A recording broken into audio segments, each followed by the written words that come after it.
Olá, seja muito bem-vindo ao nosso curso SPSEX Preparação. Você está no canal Física MLT e nós já estamos na 47ª aula. Vamos começar?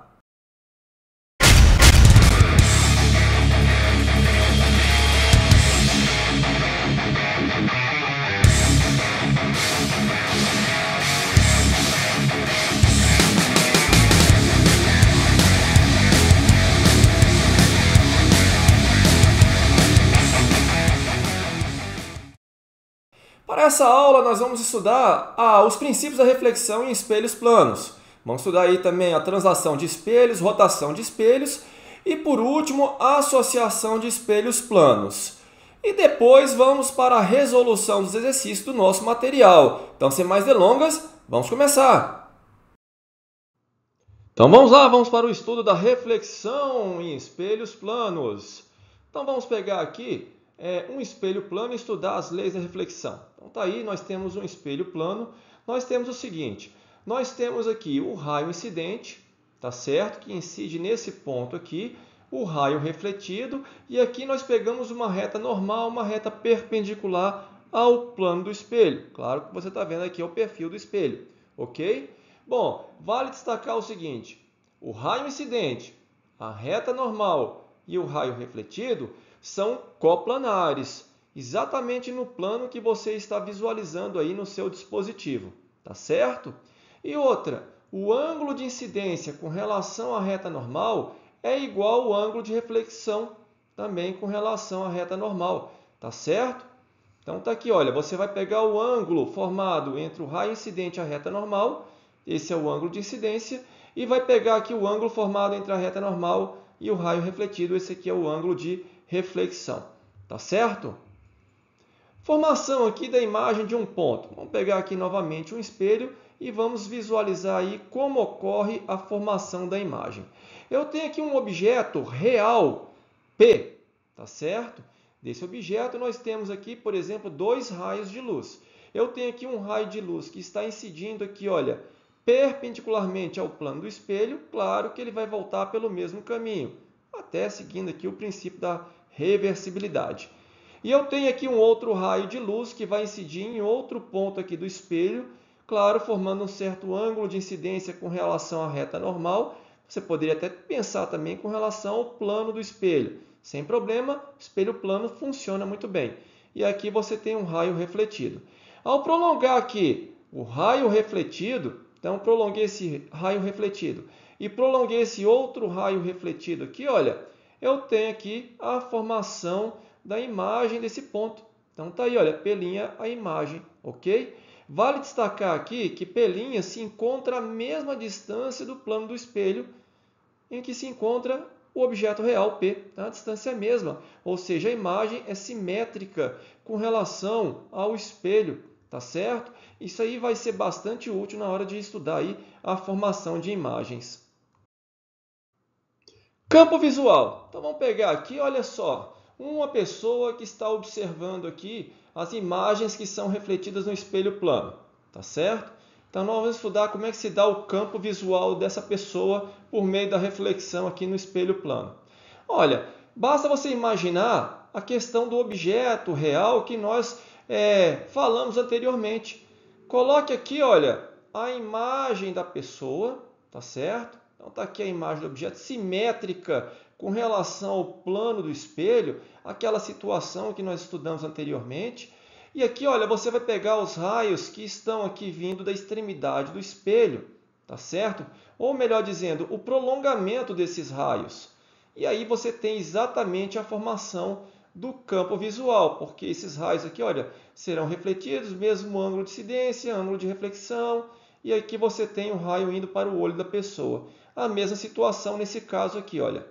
Ele incide aqui na extremidade do espelho, forma o mesmo ângulo de reflexão e aqui vai para o olho da pessoa, tá certo?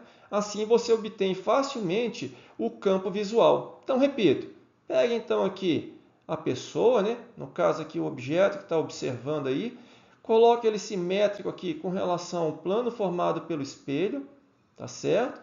E aí você vai pegar o prolongamento dos raios refletidos. Pronto, você tem aí a formação do campo visual, ok? Bom, translação de espelhos. Então, vamos pegar aqui uma situação em que eu tenho um objeto, tenho aqui a posição ocupada pelo espelho, tá certo? E aí eu tenho a formação da imagem com relação a esse espelho que se encontra nessa posição. No entanto, o espelho, olha, ele foi transladado aqui para a direita, para vocês que podem observar aí, olha, para a direita D minúsculo, tá certo? A imagem, ela também vai sofrer essa translação para a direita, de uma distância D maiúsculo, de tal forma que D maiúsculo é o dobro da distância percorrida aí pelo espelho, tá certo? E de quebra, eu já posso falar que a velocidade da imagem é o dobro da velocidade do espelho, ok? Rotação. Então, vamos pegar aqui um espelho que vai sofrer rotação. Então, eu tenho aqui um espelho plano e esse espelho vai sofrer uma rotação θ no sentido horário para vocês que estão observando o plano aí do dispositivo, tá certo? Olha só, eu tenho aqui, por exemplo, um raio de incidência, tá certo? Ele vai formar um certo ângulo de incidência com relação à reta normal, igual ao ângulo de reflexão, está aqui o raio refletido R1. Vamos prolongar esse raio. Está aqui, prolongamos o raio, ok? Só que o espelho sofreu uma rotação de um ângulo θ. Então, está aí, olha. Está aqui o plano do espelho agora. O mesmo raio de incidência agora, olha, vai refletir aqui nesse ponto do espelho, de tal sorte que, se você pegar o prolongamento desse raio também refletido, eu vou ter aqui um desvio angular sendo representado aqui pela letra delta maiúsculo. Esse desvio angular é exatamente o dobro do ângulo de rotação do espelho, tá certo? E de quebra, eu também posso falar em termos da velocidade angular. A velocidade angular, então, em termos desse ângulo aqui, olha, de translação, ou melhor dizendo, de rotação aqui da imagem, vai ser o dobro da velocidade angular do espelho, tá certo? Então, dessa forma, você pode obter aí a relação entre velocidades angulares.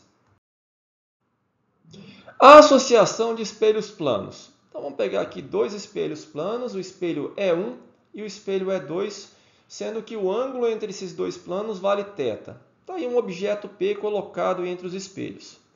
Bom, para descobrir aqui o número de imagens formadas devido a essa associação, basta pegar aqui a relação entre 360 graus e o ângulo θ menos uma unidade. Tá certo? Não vou demonstrar, não vou perder tempo demonstrando isso. Mas vale aqui algumas observações. Primeiro, se você pegar aqui o quociente entre 360 graus e θ, sendo isso um número par, o objeto P pode ser colocado em qualquer ponto aqui entre os planos dos espelhos, tá certo? No entanto, se você pegar esse quociente e não for um número par, ou seja, for um número ímpar, então, para você obter aqui o número de imagens formadas, o objeto deve ser colocado no plano bissetor. Ou seja, exatamente aqui, olha, nessa reta que vai cortar o ângulo θ ao meio, ou seja, a bissetriz, tá certo? Então, tá aí, essas duas observações são importantes. Então, vamos lá, vamos trabalhar, vamos exercitar. Pegue aí o nosso material na página 76, questão de número 5. Espero que você tenha feito a leitura aí do enunciado com bastante atenção e observado também a figura que foi colocada no enunciado. Então vamos lá, vamos para a resolução desse exercício. Previamente, vamos pegar aqui a imagem que foi colocada aí no enunciado. E já temos aqui, olha, o raio, tá certo? Temos esse raio aqui que está incidindo nesse ponto aqui, olha, no espelho 1. Tá certo? Bom, a ideia é que esse raio seja refletido com o mesmo ângulo de incidência formado com relação à reta normal. Só que eu estou falando de espelho plano, então vale mencionar esse ângulo aqui, tá certo? Não apareceu aí na imagem do exercício, mas ficou aí indicado que você deve encontrar esse ângulo alfa, não é verdade? Bom, se o ângulo é formado pelo raio de incidência e o plano do espelho aqui vale alfa, então o mesmo vai valer para o raio refletido, tá certo? Ele também forma alfa com o plano do espelho, tá? Só que o raio ele deve ir, incidir no espelho 2 e voltar pelo mesmo caminho. Para que isso aconteça, então esse raio refletido aqui no espelho 1, ele deve incidir no espelho 2 perpendicularmente. Aí ele volta no mesmo caminho, tá certo? Aquele princípio da reversibilidade que nós estudamos, tá? Então, observe agora que eu tenho um triângulo aqui, olha. Um triângulo retângulo. Se esse ângulo vale 60 e esse ângulo aqui é de 90 graus, é porque o alfa necessariamente vale 30 graus. Então, a alternativa correta aí, letra B, ok? Bom, é comum você encontrar diversas questões que relacionam aqui, olha, essa questão de ângulo de incidência, ângulo de reflexão, tá certo? E aí, com relação ao ângulo entre os espelhos, vai encontrar bastante. Vamos para o próximo exercício, página 77, questão de número 6. Então vamos lá, espero que você tenha feito aí a leitura do enunciado e prestado bastante atenção na figura que ele colocou. Então vamos lá, vamos resolver esse exercício. Então vamos pegar novamente a figura. A figura é essa daqui, certo? Bom, acontece que você tem, olha só, o raio indo da posição A, sendo refletido nesse ponto I e chegando até o ponto O, não é verdade? Então, repare o seguinte, vamos pegar aquela situação em que você pode pegar aqui o objeto e colocar lá do outro lado do espelho, que vai ser aqui, olha, a imagem dele, numa posição que é exatamente, olha só, igual à distância aqui, olha, de 8 metros. Então, aqui eu tenho 8 metros. É simétrico com relação ao espelho, tá certo? Então, essa distância de A' até o plano do espelho vale 8 metros, ok? Bom, agora fica fácil você encontrar a distância percorrida aí pelo raio de luz, olha. A distância percorrida pelo raio de luz que vai de A até I e depois vai até O, vai ser exatamente igual a A' até I até O, tá certo? Olha aqui, olha. E o que você tem aqui? Você tem um triângulo retângulo. Você tem essa altura aqui, que vale 9 metros. Você tem essa distância de 8 metros mais 4 metros, totalizando em 12 metros. Então, quanto é que vale a hipotenusa? Se você fizer Pitágoras, você vai encontrar 15 metros. Mas é o triângulo pitagórico, olha só. 3, 4, 5. 3 vezes 3, 9. 3 vezes 4, 12. 3 vezes 5, 15. Tá certo? Então, a alternativa correta, letra C. Olha, questão bem interessante, bem simples, tá? Não tem dificuldade aí para você encontrar o resultado. Nosso próximo exercício já se encontra na página 77. É o exercício de número 7. Bom, espero que você tenha feito a leitura com bastante atenção do enunciado. É um exercício bastante clássico. Então vamos lá, vamos pegar aqui a imagem para você observar o que está acontecendo. Então nós temos aqui do lado esquerdo o objeto, a pessoa, a garota, não é isso? Que está se olhando no espelho. A situação impõe que ela consiga aqui, olha, observar todo o seu corpo. Por isso eu coloquei a imagem. E repare que a imagem está aqui, olha, simétrica com relação ao objeto. Se a garota se encontra a uma distância d minúsculo do plano aqui, olha, formado aqui pelo plano do espelho, não é isso? Na vertical, então a imagem também vai se encontrar a uma distância d atrás do espelho. Tá certo? Olha só, o tamanho da garota, 1,6 metros, não é isso? Está aqui, olha, 1,6 metros. E de acordo com o enunciado, a distância do solo até o olho da garota, 1,5 metros. Talvez seja difícil você enxergar, mas olha só. O raio de luz que sai aqui da extremidade da cabeça da garota deve refletir aqui na extremidade do espelho e chegar até o seu olho. Por isso que eu já prolonguei aqui o raio refletido, olha só, para encontrar aqui a extremidade da cabeça da imagem da garota.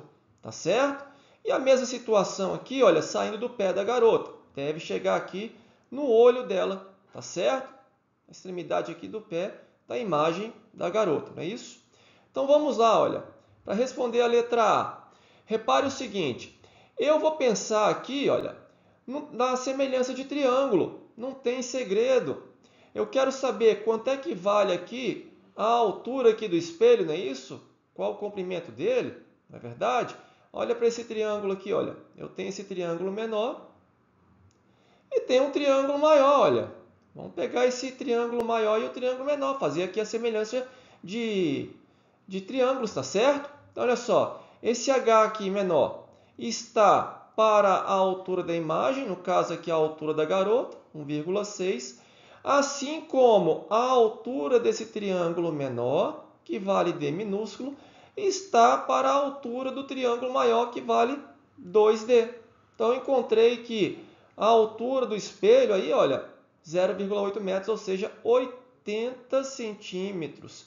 Com 80 centímetros de espelho, eu consigo enxergar aqui, olha, 1,6 metros de altura.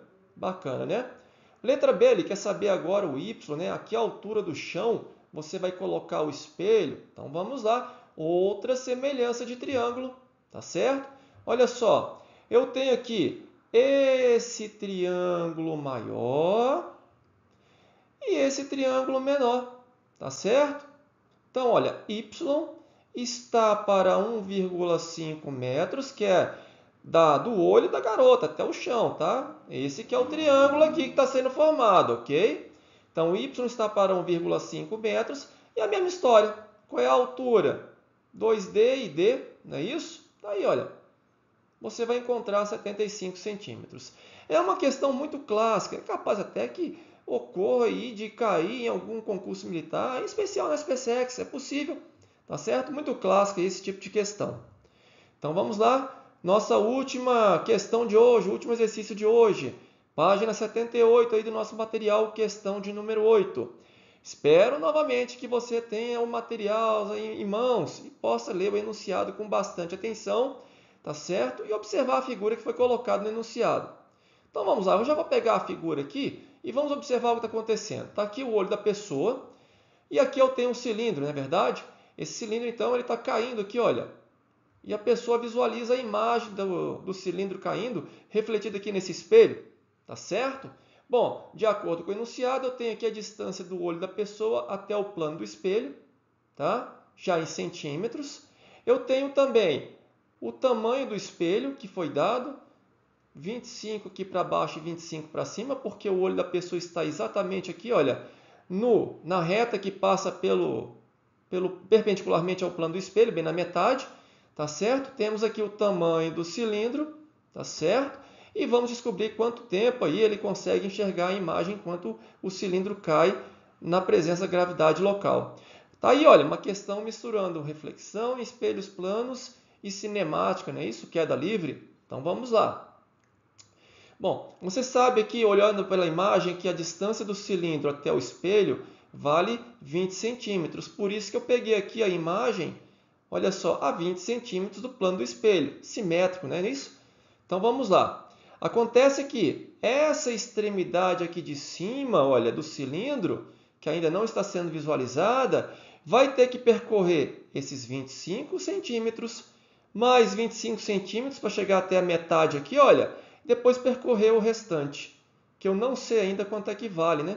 Está aqui Y, então tem que encontrar esse Y aqui, tá certo? De novo aí, olha, semelhança de triângulos, eu tenho aqui esse triângulo maior, tá certo? E o triângulo menor, olha, pronto, só fazer aqui a semelhança de triângulo. Então, Y está para 25, tá certo? Assim como 120 está para 100, tá? Então, vamos lá, encontrei que o Y vale 30 centímetros, ok? Agora, qual é o ΔY percorrido pela extremidade aqui de cima?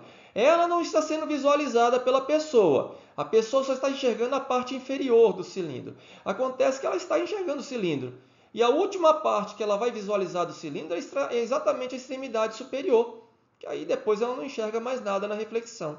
Tá certo? Como eu falei, olha, todo o trajeto aqui percorrido pela extremidade superior do cilindro vale 80 centímetros, ou seja, 0,8 metros. Então, olha, usando a equação horária do espaço, né, já calculando ΔY, verificando que o cilindro parte do repouso, e usando a gravidade que foi dada no enunciado, eu encontro o tempo de 0,4 segundos a partir dessa posição. Tá certo? Tá aí, olha, uma questão bem interessante para você tentar fazer novamente sem visualizar aí a resposta. Bem, terminamos por aqui. Para a próxima aula, vamos continuar resolvendo exercícios relativos aí a esse assunto, tá certo? Espero que você tenha gostado da aula, então dá o seu joinha. Te encontro lá, até a próxima!